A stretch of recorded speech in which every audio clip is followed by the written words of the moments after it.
কথাবার্তাতে সবই হলো, দাবি দাবা কিছু? না না মেয়ে সাহেব, আমাদের কোনো দাবি দাবা নাই। আপনার মেয়েকে যে আমার বাড়ির বউ করে নিয়ে যাব, এটাই আমার কাছে অনেক। ঘটক মশাই, আপনি একটু শুভ দিন দেখে। শ্রাবণ মাসের 2 তারিখ একটা ভালো দিন আছে। তাহলে ভাই এই দিনটাই ফাইনাল করা যাক নাকি? হ্যাঁ হ্যাঁ, আমাদের কোনো অসুবিধা নাই।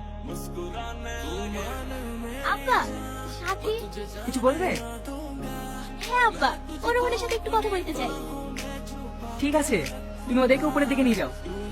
আরে বিয়া সাহেব, মিষ্টিতে সবই পড়ে আছে। না না, আমি মিষ্টি খাইনি, আমার সুগার আছে। আরে রাখেন তো আপনার সুগার, শুভ দিনে আবার সুগার। সত্যি আপনার ফ্যামিলিটা অনেক সুন্দর।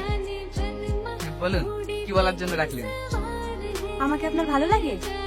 হঠাৎ এই প্রশ্ন? না মানে, আমাদের বিয়েটা তো অনেক তাড়াতাড়ি হয়ে যাচ্ছে।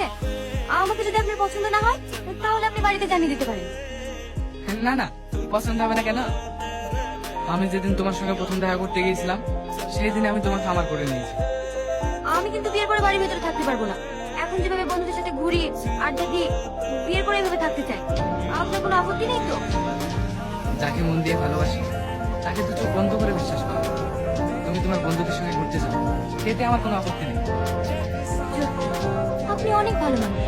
আপনার মতো মানুষের তুলনা হয় না।